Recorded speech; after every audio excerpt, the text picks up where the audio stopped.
Hello and welcome back to part two of the Lee Taylor story. In today's episode, Lee moves to Australia, find out how he rekindles his relationship with tennis, find out why it almost ended up in disaster, and also why having someone believe in him helped him to continue his tennis career. Once again, it's full of great little stories and, of course, lessons, mental tips. So enjoy. I want to kind of fast forward a little bit because I know then you moved to Australia, um, Yes, and then obviously family comes along and your life gets in the way. So you didn't play for a while, is that correct? didn't play for quite a long time. The lure of the sun and the sand, Yeah, uh, and we had a 2-year-old, 3-year-old, and then another child. So yeah, tennis very much took a back seat hmm, for quite a lot of years, and then I started getting back into it via club tennis, yeah, and uh, I enjoyed that. It was fun. Used to play, mixed once a week and singles and doubles at the weekend, and my enthusiasm returned. yeah. I was just about to ask that because what was it like stepping back on the court for the first time in years, especially in a new environment where wasn't all the old pals and all that? Well, yes. By that time, yeah, it just was. Well, it was completely different. I mean, everything was different. Yeah, Um, the events I was playing was different, as you say. The people, the whole environment was different. But there had been a sufficient gap yeah, from when we arrived in Australia, and therefore, when I finished playing in England, yeah, sufficient gap until I started this. So it was like a new tennis life, really. yeah. Not as serious.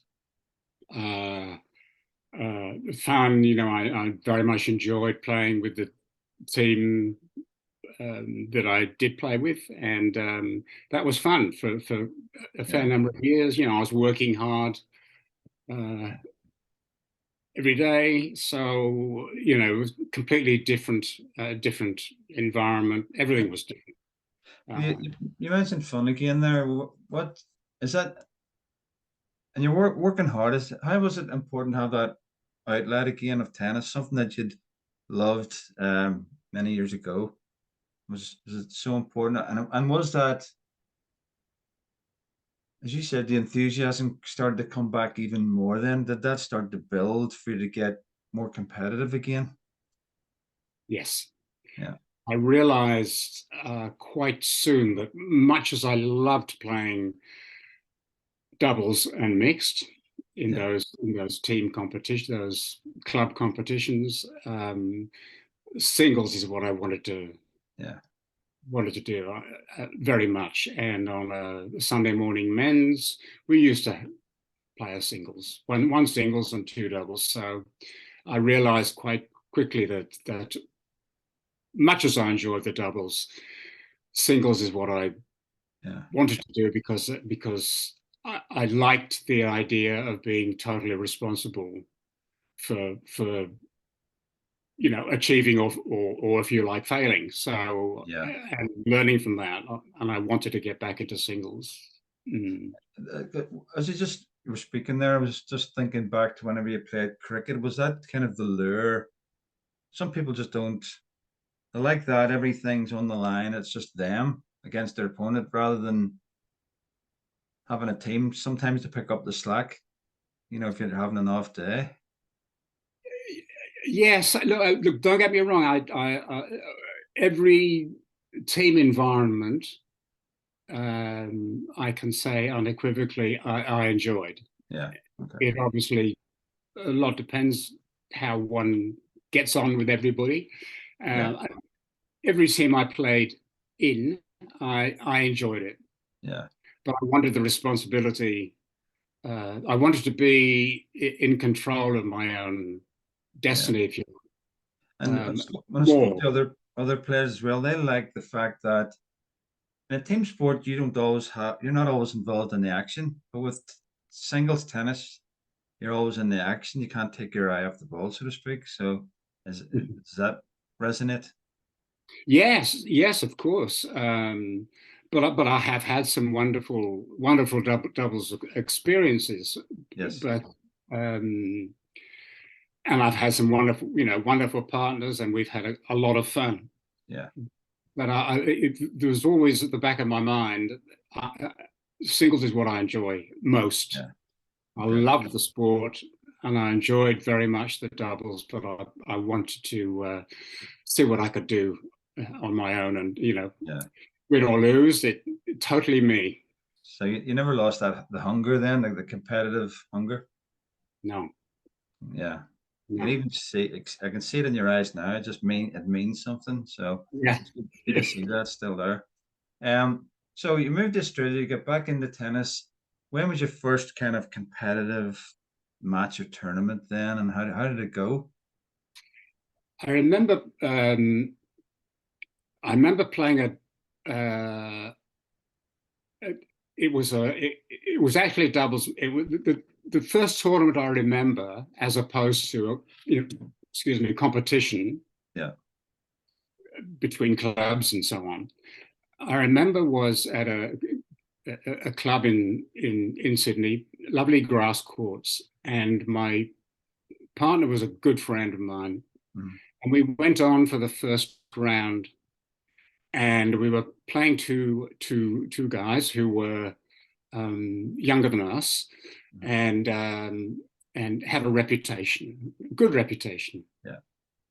and that was the shortest match that I have ever been involved in.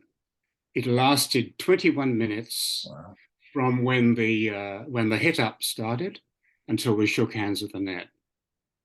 We were 21 minutes, so that's probably 16 minutes of play to lose 6-love, 6-love.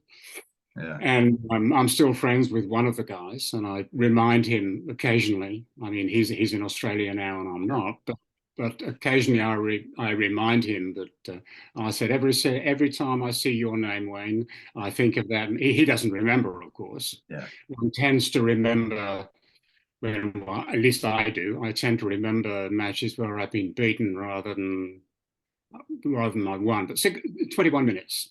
So that was the Wow. first tournament experience. And that kind of resonates to what you said earlier as well, because you said you hate to lose more than you love to win. So that kind of that adds up. Yes, I think yes, but I think that feeling that adopting Jimmy Connor's phrase Yeah. is applies more in singles actually. I mean, not that I mean I love hate to lose in doubles too, but you sort Yeah. of you're sharing, you're sharing the I don't want to use the word sadness. That's ridiculous. But you're Yeah. sharing if you lose, and you're sharing the joy of winning, especially if you're the underdogs. Yeah. Um, but the hating, the desire. It's terrible. The desire not to lose. The desire to win was greater in singles than in doubles, Yeah. Okay. and always has been. And did that loss then propel you, make you more determined then going forward in singles even? I don't think so. I don't think so. It made me realize uh, that I probably had if I was going to get back into playing tournaments when I retired Yeah. from working, Yeah. then I was a long way from being good enough to to have much success. Yeah. Um, and so I can't actually remember what age I was, but it was at least 5 or 6 years before I retired that match. But I remember it clearly, Yeah. and I played club, those club competitions from then on until soon after I retired. Well, yes, soon after I retired. Yeah. Okay. I want to get to, because we did tease viewers at the start. He actually had a heart attack on the court. Uh, Yes, what yes. So you were in it. Was that in a tournament or? Yes, I'd been playing. I'd been playing ITF seniors Yeah. events for 2 or 3 years, and had a degree of success. Yeah. I had a world ranking of, in my age group, of, I don't know, got up to a 50, 60, 70, something like that. Yeah. And I was playing an open tournament, not a seniors. Yeah. Bearing in mind, people may not know, but seniors start at 30 in Yeah. 5-year age groups. Yeah. So Pretty I was, competitive. yeah, it was, they're now called Masters, Yeah. the ITF World Masters Tour. But in those days, it was called Veterans. But I sort of, most of my time in that sort of tennis was called ITF Seniors. So I was playing in an open tournament as opposed to a seniors tournament, Yeah. up in Rockhampton, where it's hot, Yeah. on the east coast of Australia, and where Rocket Rod Laver came from. And I was playing a young man. I was 59, just about to be 60. He was 17. He was the third seed in Yeah. this tournament, and I dragged him down to my level of play, and was 6-3, 3-love up. Wow. And suddenly, I felt as though I could barely put one foot in front of the other. It wasn't like a collapsing to the ground. I just felt like I hardly moved, as though all energy had been drained from me. Yeah. In those days, progressed since then, but in those days I used to use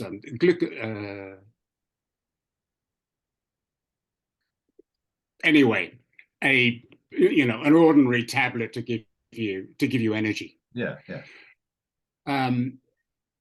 So I popped a couple of those at the changeover at 3-love. Yeah. And it did nothing. And when he won 3 straight games very quickly, I realized there was something sadly wrong. Right. So I got to the net and I said, really, I'm sorry, well done, it's your match. And then I went to the referee's office and apologized for forfeiting and explained. But you don't want to hear the details after that, presumably about the heart attack. But I was on my own up there in a motel, and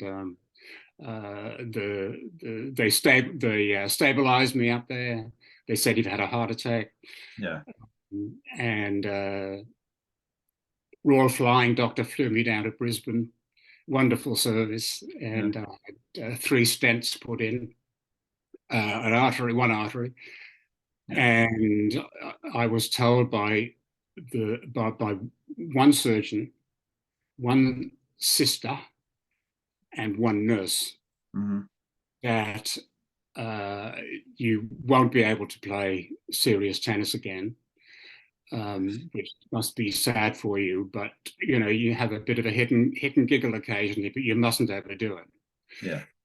I told my wife this, Yeah. and the next day she came in to visit me because she'd had to fly up to Brisbane. Because that's where my car was. Yeah. And she brought in a tennis racket. She brought one of my rackets in, and she said, "Put this in your right hand." Yeah. I did. She said, "Now, those 3 people, what they said to you, the doctor, the sister, and the nurse, forget it. Feel that grip in your hand. Yeah. Remember how it feels. Yeah. And we'll take it from there once you come out." Amazing. So I came out of hospital, and I competed. I did all the rehab, obviously, and I started competing. I started hitting balls 3 months later. Wow. And then played my first tournament, which happened to be the Australian Seniors Championships. I had the heart attack in March. The championships were in the following January. Yeah. And I had a miracle run, unseeded. Nobody knew me. Yeah. I didn't know them, and got to the final. Wow. And because of that, was selected to play for Australia that year in the ITF World Team Championships in Turkey. That's So amazing. I thank my wife Yeah. sincerely for it. Was a very, very good tactical move. What was that moment whenever she turned up with a tennis racket and put it in your hand and said that? What was going through your mind, or how did you feel? She knew from the previous day when I told her what they said, that I was pretty.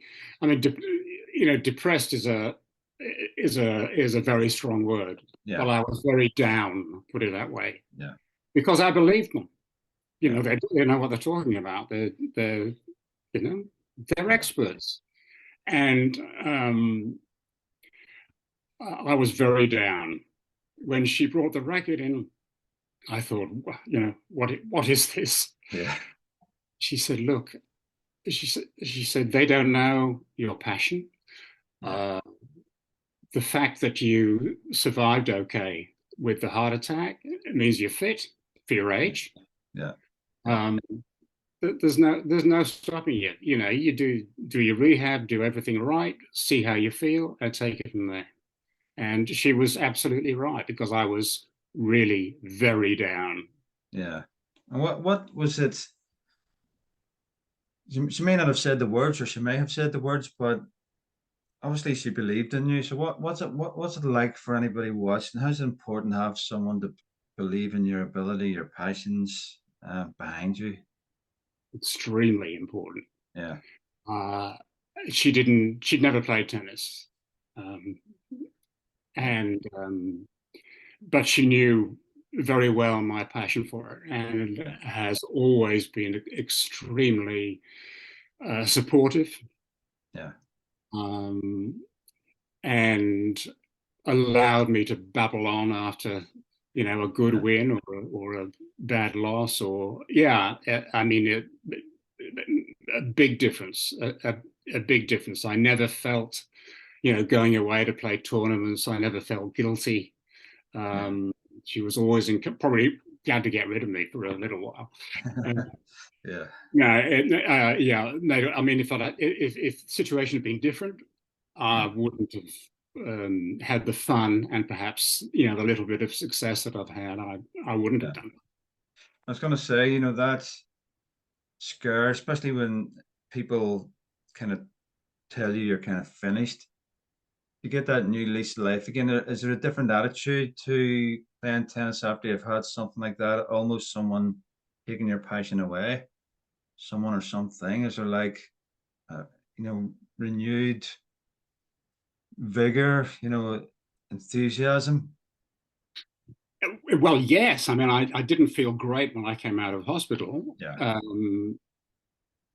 but I got better physically, obviously, Yeah.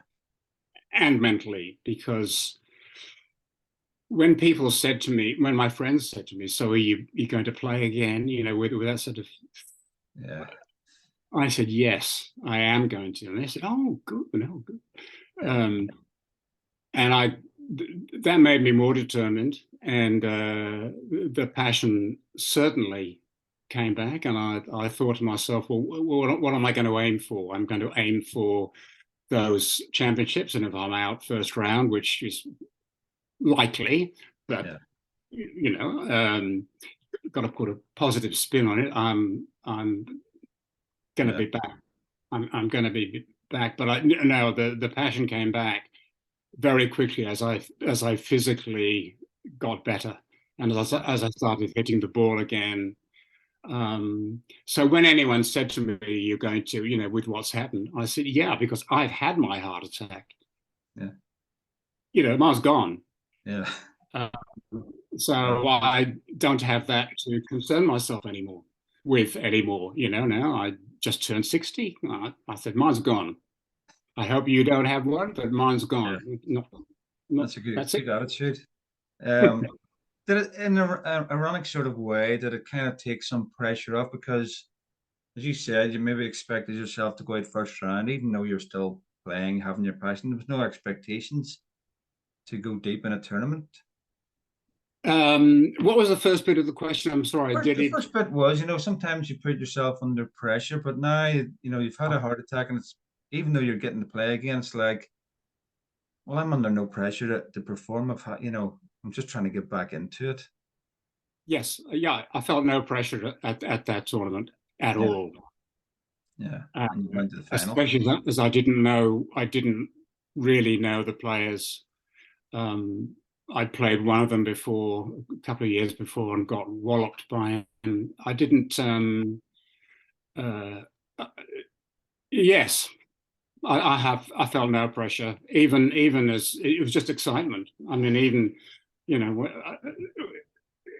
when I won the first round, I was so excited. I couldn't wait to get on the phone and tell my wife I won a match. Yeah. This is the national champion. I won a match. Yeah. It was just surprise and delight, and just thoroughly enjoyed it. No pressure at all. Yeah, sounds like a cherry on top, getting back to playing tennis, but winning's the cherry on top. Yeah, and physically feeling fine was wonderful. I mean, she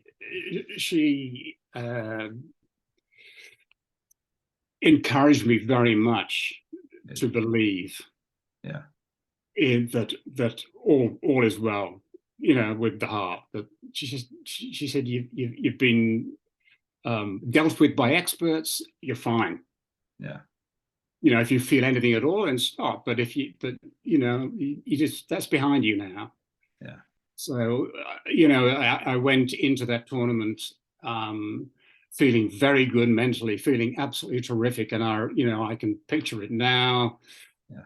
The sun was shining, the blue skies, atmosphere was wonderful to be back in that sort of atmosphere.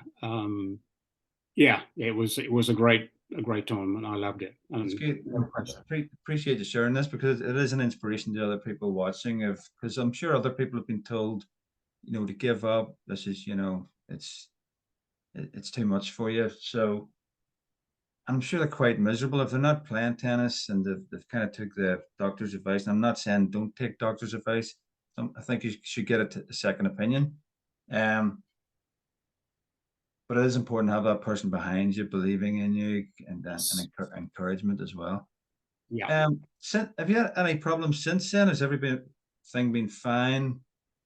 I've had my moment. Nothing. Well, I've had tennis elbow twice, golfer's elbow once. Right. Both knees just clear out. Meniscus, nothing serious. Yeah. It's the normal stuff. Oh, Achilles, that was a bad one. Yeah. For a while.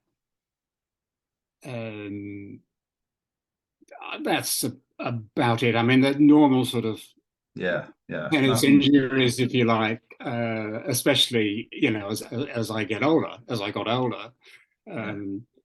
But nothing.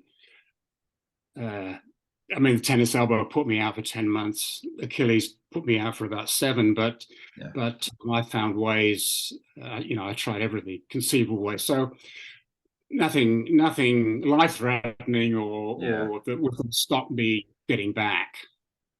And I'm very, very, very lucky, Robert, that I get my fitness back. Everything's relative, age-wise, but I'm very lucky that I get it back quickly. Yeah. Once again, thanks for watching. I'm sure you'll agree it was quite enjoyable. Watch here for part 3 of the Lee Taylor story. Got another episode for you that you're going to enjoy once again. And don't forget to please like and subscribe to support our channel. Keep well.